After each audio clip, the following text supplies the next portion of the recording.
Hi everybody.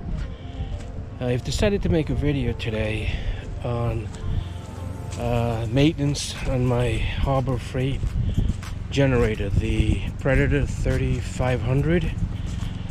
We're gonna do an oil change, do a couple of things on it. We are going to, well, I'm going to show you how it is that I maintain this thing.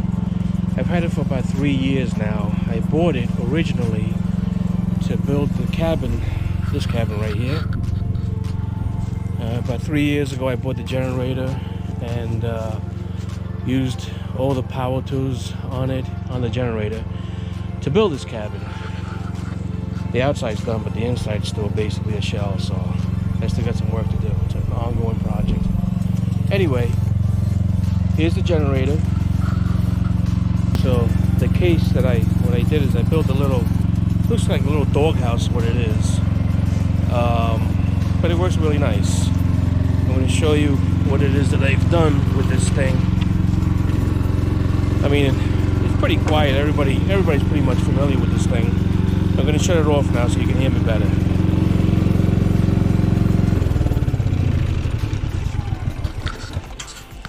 Okay. The oil that I use all the time, I use better oil. I use the Quaker State 10W30. Either that or I use the Pennzoil, also 10W30.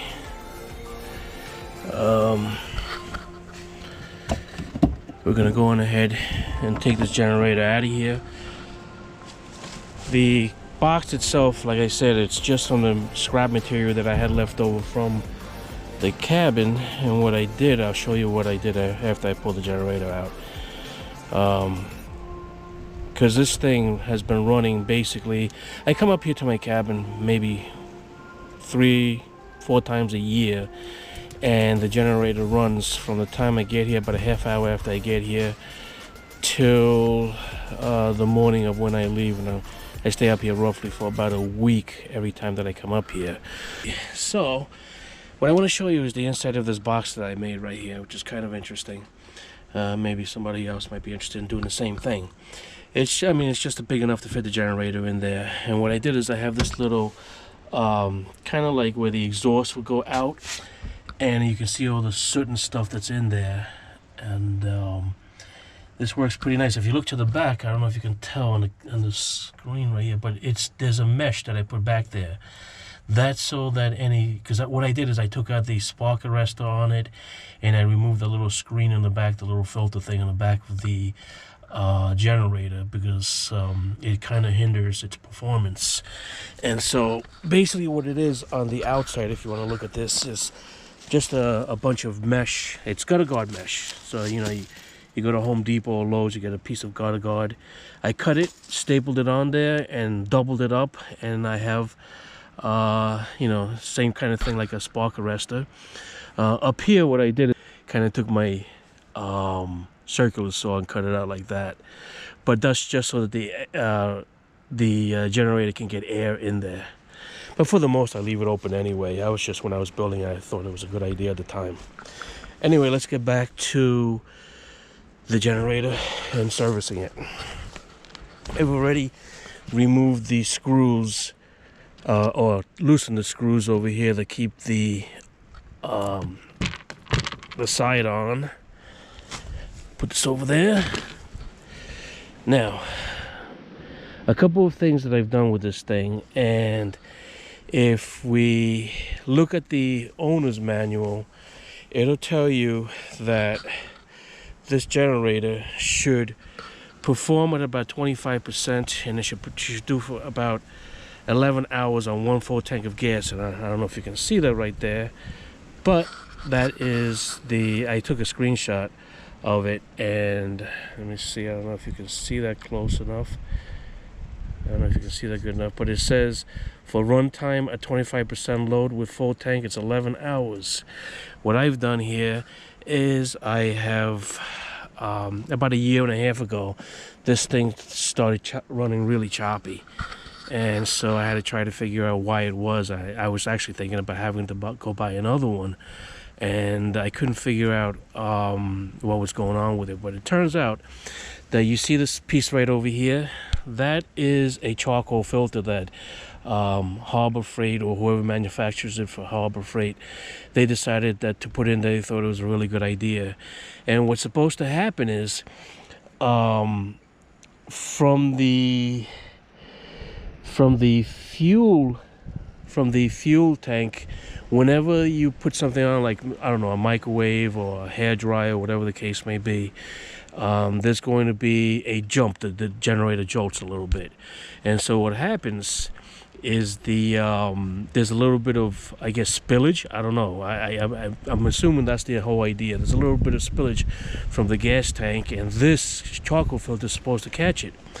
Well, after about a year and a half, that charcoal filter seemed to have gotten, because like I said, I built a cabin with it, so after about a year and a half, that charcoal filter ended up getting a little bit boogered up, and it was making this generator run really rich.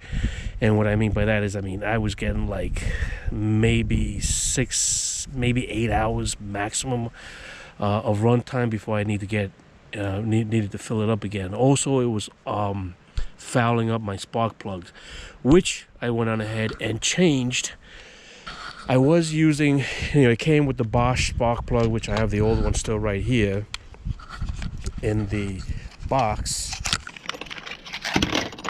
This is the old Bosch spark plug, which I decided to change. I kept scraping off all the crud around the spark plug, and putting it back in there, and it will run pretty good for a little bit of time. Then I was reading online that if I used NGK spark plugs, specifically this one right here, BPR7ES5534. So what I did is I went on ahead and bought this one. Then I figured that if this thing's going to be continuously running rich like that, and I'm going to be fouling our spark plugs, I would buy another box of spark plugs. That was a year and a half ago now. I've been up to my cabin. This is going to be the second time this year. Last year I was up here probably about 4 times. So 6 times I've been up here. Hold on for 1 second. Let me see if I can get this box open. Sorry guys with the camera movements, but as you can tell, the inside of the box is still completely full. I have not used not one new spark plug since I've figured out something with the generator, with it running rich the way it does. And what I figured out was, back to the generator, what I figured out was that if I removed the hose that went from here, okay, and ran it all the way back down to here, because what's happening is it was sucking, it was pushing out the excess gasoline, I guess, through this hose, being sucked in through this charcoal filter, which is then also connected to the air filter. So what I did was I removed that hose. I just lay it right down here, and if you look down there, there is very little spillage, but hardly anything. I don't know if you can see that down there, but there's very little spillage, if any. So what I've done is I bypass that charcoal filter and let it just, little whatever drippage comes down here, let it happen down there. And I've also removed the hose that comes from the charcoal filter into the air filter. So by bypassing these two, and if you can tell, okay, so this runs all the way up there and comes all the way back here over here. So this runs all the way around, goes into the charcoal filter, then gets sucked up in here. That's why the whole generator was running rich for such a long time. And since I've done that, this thing runs on average, I'm going to say between 17.5 hours to 19 hours on 1 tank of gas. And I believe the capacity of the capacity tank in this, though, the size tank is 2.5 gallons, I believe. I'm not 100% sure. But as I showed you in the screenshot that from the manual, it's supposed to run 11 hours. So by bypassing this just like this and dropping this line all the way down there, I was able to get anywhere between 55 to 70% more runtime on 1 tank of gas, and that is amazing.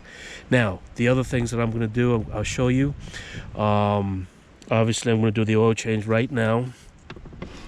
I just got to remove a couple of things. But what I do is when I remove the spark plug, I take it out. I do this every single time that I do an oil change. I remove the spark plug. Engine has to be cold. You don't want to remove it while the engine's hot. You have to let it cool off. So the first thing that I want to do is you always want to do the oil change while the engine is hot. That's one thing you do want to do. When it's hot, you want to do the oil change. Why? Because you want to get all that sludge and anything to build up in there out of there. And it's always soft, and it flows out of the machine while the engine's hot. So you never want to do an oil change on any kind of vehicle. I don't care if it's a lawnmower, your car, whatever. You always want to do the oil change when the engine is hot. That way you can get all the sludge and crap out of the machine. I removed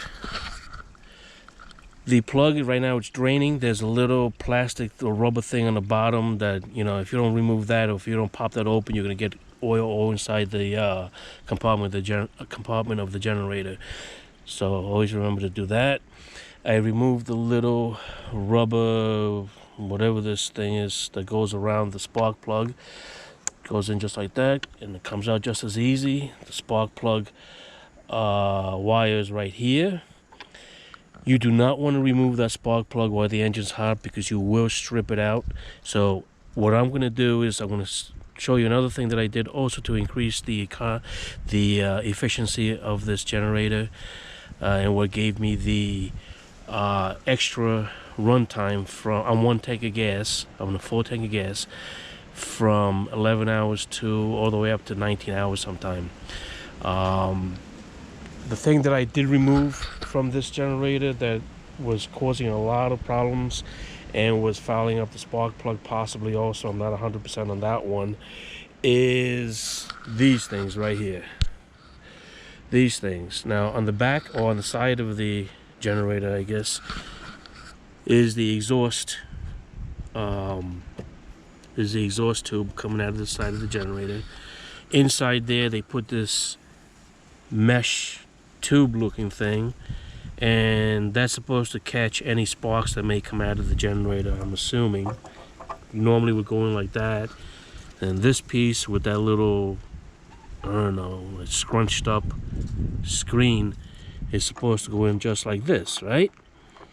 So what was happening, and I noticed, was it would also run really choppy because this thing would get completely clogged up, and I was, you know, constantly cleaning it out, having to remove all the soot and whatever that was built up in there. And this thing was like one big chunk of soot every time I would take it out. So the thing was basically, what would you say? It wasn't getting any air in there, or it wasn't the exhaust. It was like, you know, shoving something up the tailpipe of a car. The thing's not going to run. Same thing with this. So I took those two things out right there.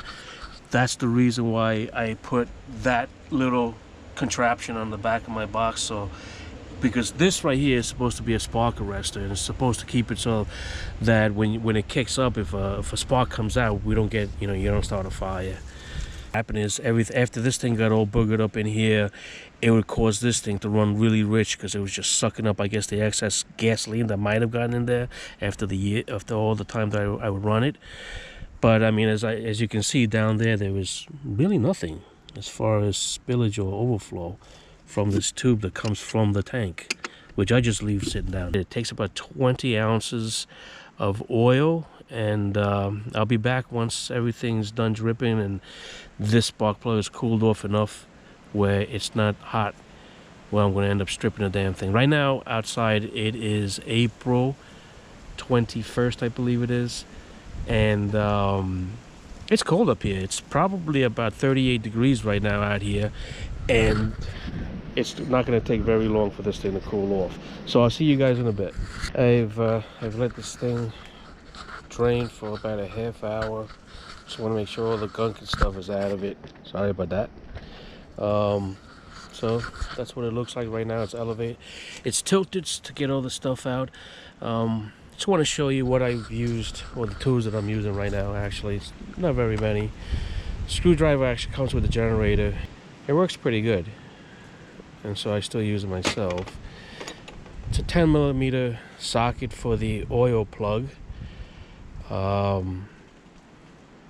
with an extension. The extension reach is actually perfect. Goes right in there, and it butts up right against the edge. So I guess that's what, a 6-inch long extension.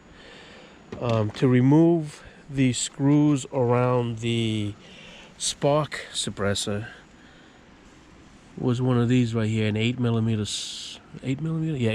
socket to remove the 2 screws, one on each side. One of the things that I did when I first got the generator, I went to do an oil change. I decided to use my cordless drill with a Phillips head bit on it, and what I did was I stripped out all of the screws, and they're very soft. So that's one thing that you have to be very cautious of, is not to use any power tools when you're removing these screws. When you go to take off, if you decide to do anything like that, to remove and clean out, which you really should. Every time that you do a service on this thing, you probably should remove the 2 nuts that are in there, take all this out, scrape it out.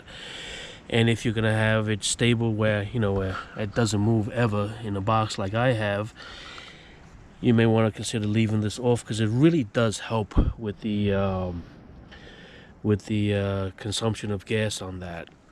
And bypassing that charcoal filter was major for me anyway, along with this right here going into the regular filter. So anyway, everything's nice and cool right now. I'm gonna go on ahead and use the spark plug remover that came with the generator. We're gonna remove that right now. Alright, so let me see if I can do this while I'm holding you. Okay. Now it shouldn't be in there too tight. Just gonna give it a, yep, that's all. And it came right off just like that. Or at least it came loose. Now I'm going ahead and take it out. And I'm gonna see what condition the spark plug's in. It's been running now for 3 days continuously. Let's see how dirty it is. Okay. Alright, now you see that? That's not very dirty. I mean, around the lip, around the edge, there's buildup, but I mean, this spark plug has been running in this thing for 1.5 years, and continuously running for the last 3 days, and you're not seeing any real soot or any kind of buildup on this thing. As you can see up close, I don't know if you can see in there, but there's not really anything to clean up. But I still take a brush and clean it off. It's a soft, I think it's bronze, I'm not sure what this stuff is, but it's a soft brush, and I scrape the hell out of this, take all the crap off it, and make sure that it gets nice and clean. And even after I scrape it all off, it's still not going to get much cleaner than it already is. So you can see, I imagine if you have one of these generators, if you were to remove the spark plug out of there and you looked at it, it would look a hell of a lot worse than this. And this thing has been running for at least 72 hours non-stop. Of course, I did fill it up with gas at least once a day, or actually once a day, every 17 to 19 hours I would fill it up with gas. And so that's the only time that the generator really was off. But this is all I do every time, and it works really nice for me. There's nothing really to clean off the spark plug. It's amazing how clean this thing is now that I've hindered the stuff that Harbor Freight puts on it to I don't know what the reason they put it on there for, I'll be honest with you. But this spark plug is still looking pretty friggin' good. I'm going to put it back in there, and I don't see any reason to change it out just yet, because it actually runs really smooth. Now, one of the things that I didn't mention yet was what it is that I run on it. Now, it mentioned in the manual that it runs at about 11 hours on 25% capacity. What I run on it is a small refrigerator freezer combination. It's got the 2-door thing. It's only 3.1 cubic feet, but I think it runs, if in continuous run, I think it's 400 watts. Then I'm continuously charging stuff, because this cabin that I built right here is completely off grid, meaning there's no electricity, there's no running water, there's nothing like that. So the only thing that runs on this thing is that refrigerator freezer, 400 watts continuously. We are constantly charging our phones and anything else that needs to be charged. Little battery packs for when we go on a hike or whatever, we charge those things. Those things are always on charge. My wife uses it for a hair dryer, so that, what is that, maybe about 10 minutes a day or whatever. We charge 2 batteries, car batteries they are. We use an outdoor shower right there. That's the outdoor shower. I built that about 2 years ago. I'll do a video on that. I hope you guys find that interesting too, how we take a nice warm shower even though we are completely off grid, and we run it from the pond that's on the property. But anyway, we always have 2 car batteries, or at least 1 car battery always on charge. The car battery, like I said, is to run the shower. We don't ever want to have a dead battery to run the pump, so that we can get water to it. So we always have 1 battery charging. And then it's just, the lights at nighttime. We put lights on in the cabin, so that's something that's running once it starts getting dark out there. So I would say with the stuff that we run, it's probably, I would say, at least 25% of the capacity for this generator, and we get between 17 to 19 hours on that. So one thing that I want you to remember is never try to remove that spark plug while the engine is still hot. You will strip it out, you will destroy the generator, and it will not be good. Always remove the oil when the engine is very hot. If the engine just, you just shut the thing off, that's how you keep the engine very clean inside. None of the sludge buildup. And that's basically it. So what I'm going to do now is I'm going to put it all back together, including the spark plug. Put the oil in it, 20 ounces of oil. Sorry about that. Do not put 20 quarts. It won't fit. 20 ounces of oil go into it. Use decent quality oil. You want this thing to keep running. I sure don't want to be out here in the woods without this generator allowing me to have the comforts that it does. So I'm going to put everything back together, and then we'll start it up and see how it goes. I'll be back. One thing that I wanted to mention was that when you're putting the spark plug back in there, just the same thing as you do the oil plug, which is down there, and the spark plug up here, you always want to start it out backing out, so as if you're unscrewing it. All right. The reason, then you hear a little click like it just, the thread just lined up. Then you want to start putting them in. The reason why you do that is so you don't cause anything to strip out. And you always want to put them in hand, with your fingers. Never use power tools at the very beginning, or ever really with a spark plug. It'll stop turning when it does. And there it is. Then what I do is I take that little tool that I had before. There it is right there. That came with the generator itself. And I just give it just maybe a quarter of a turn after that. And that's not even. Maybe just like that. You don't want to strip the damn thing out. And then pull it out. And that's it. Your spark plug is now in place. Put the cap back on there. Spark plug wire back on there. Sorry guys, trying to do this with one hand. Now I'm going to take the generator down off its post. Again, sorry about that.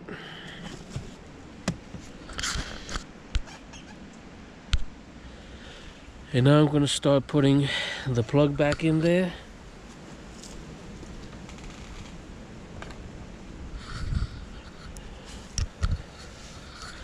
Again, you want to start going backwards so you don't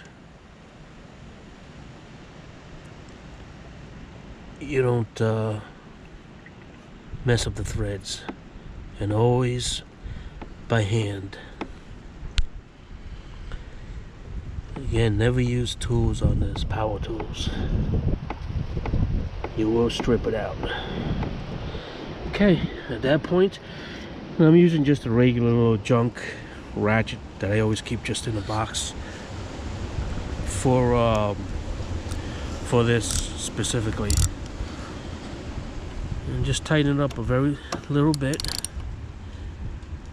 That's it, and that's basically it. Now I'm gonna go on ahead, put the oil back in there, and I'll be back. All right, so we got everything back together. Spark plugs in there. One thing that I did forget to mention before is I put the when I put the spark plug back in there and I attached the spark plug wire, I forgot about this little rubber thing that they have here. I forgot, so I had to take the wire back off, put that back in there. That's basically it.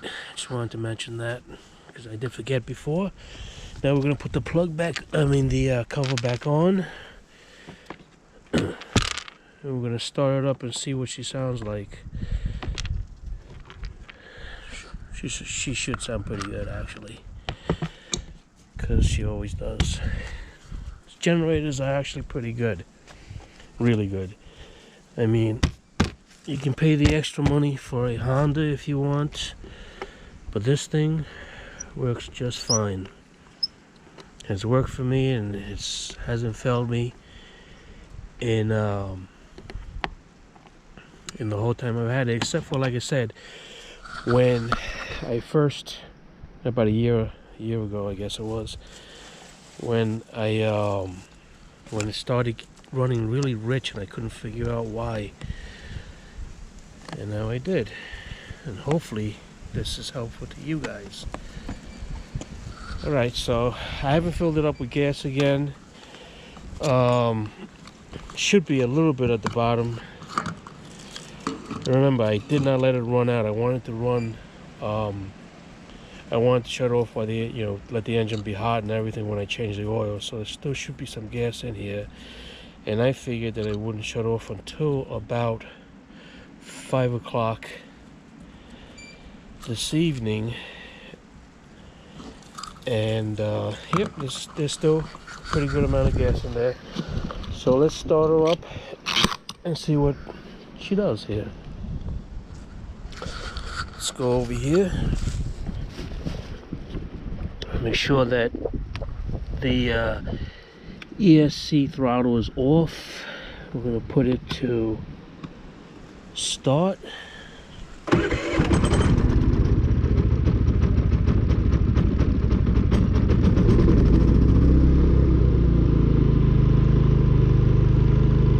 Burn like a kid. Now, I want to show you the, like I said, I run this thing 24 hours a day for the entire week that we're here, 4 times a year. Had it usually about 4 times a year, depends on how often I can get up here, but I've had it for about 3 years now, and we're going to see what the hours are. So,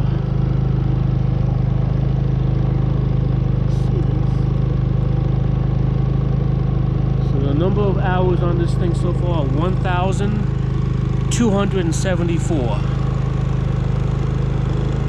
See that? I don't know if you can see that. 1,274 hours. And it sounds terrific. There is no hesitation on it. The spark plug as you saw, was completely clean. Obvious normal wear and tear around the rim of the spark plug, and that's because it's, you know, getting hot and then cooling off. But other than that, this baby runs terrific. Hopefully you guys enjoyed the video. I am going to do a video for how we do a hot shower, and it's a continuous hot shower even though we have no electricity, no natural gas up here. It's propane, and we use the 4-acre pond. Well, actually it's about 6 acres, about 6-acre pond that we have in the back for a water source, and it is in the 30s up here right now, and we will be taking a hot shower every time that we come up here, unless the pond is frozen and I can't get through the ice. That's the only time I can, in which case what I do is I'll chip away at the ice and throw the hose down there, and we can still get a hot shower up here, and I'll show you guys how I do that in my next video. So hope you guys enjoyed this. I'll see you guys soon. There's one more thing that I forgot to mention. Every time that I do a fill up on my 5-gallon gas container, I always put a ½ ounce of this stuff right here. This is sta-bil 360-degree marine, and I use this one, the marine one, because you have to use you can use less of it than the regular one. The regular sta-bil, I think you use 1 ounce per 5 gallons. This I use a ½ ounce per 5 gallons, and it seems to do exactly the same. It works just as good. I've been using this for the last year now, and the generator runs beautifully. And I believe this stuff is actually, if not the same price, maybe even cheaper. So it may just make sense. This stuff right here also helps in the efficiency of the generator, so it helps it run longer too. I think when I first started putting this stuff in there, the generator ran for about 12 to 13 hours, and then when I did all the modifications that I did, which is really nothing, I just bypass stuff, that's when I get the 17 to 19 hours. So alright, and that's it.